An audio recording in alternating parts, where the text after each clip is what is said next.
এবার কাজ করবে না অ্যান্টিবায়োটিকও। জীবাণুর এক কামড়ে সারা পৃথিবী জুড়ে প্রাণ হারাবে 4 কোটি মানুষ। আর এমনই চাঞ্চল্যকর তথ্য প্রকাশিত হলো দ্য ল্যাসেন্ট রিপোর্টে। নমস্কার, দেখছেন খবর বাংলা, সঙ্গে রয়েছে আমি স্মৃতি। বিজ্ঞান ও প্রযুক্তির খবর নিয়ে মুড়ি মুড়কির মতো ওষুধ খেয়ে চলায় কাল হতে চলেছে এবার।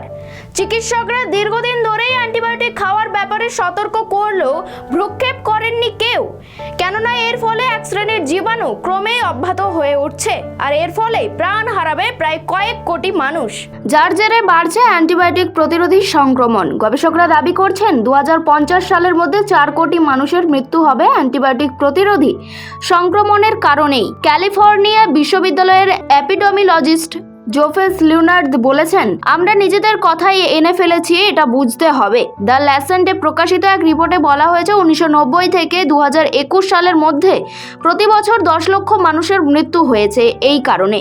আগামী সময়ে এর হার আরও বাড়বে এবং 2025 থেকে 2050 সালের মধ্যে তা বার্ষিক 204টি দেশের মধ্যে 20 লক্ষ মানুষের মৃত্যুর কারণ হবে। সব মিলিয়ে সংখ্যাটা দাঁড়াবে 3 কোটি 90 লক্ষেরও বেশি। প্রসঙ্গত, অ্যান্টিবায়োটিক মূলত ব্যাকটেরিয়া ঘটিত রোগের বিরুদ্ধে কার্যকারী, আর সেই কারণে তারা এমন ব্যাকটেরিয়াকেও ধ্বংস করে দেয় যেগুলি শরীরের জন্য উপকারী।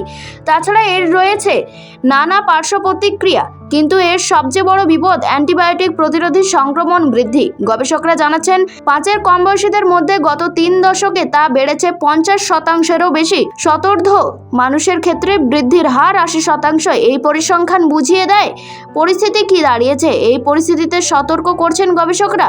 নয়া রিপোর্টে বলা হয়েছে, এখানে প্রাপ্ত তথ্য থেকে আগামী দিনে ওষুধ তৈরি হবে এবং নতুন টিকা উদ্ভাবনের ক্ষেত্রে সাবধান হতে হবে। এর জন্য বিশ্বব্যাপী বিনিয়োগ এবং স্বল্প আয়ের দেশগুলোর সঙ্গে নিয়মিত এই বিষয়ে আলোচনা চালানো দরকার। তবে হয়তো পরিস্থিতি কিছুটা নিয়ন্ত্রণে করা যেতে পারে।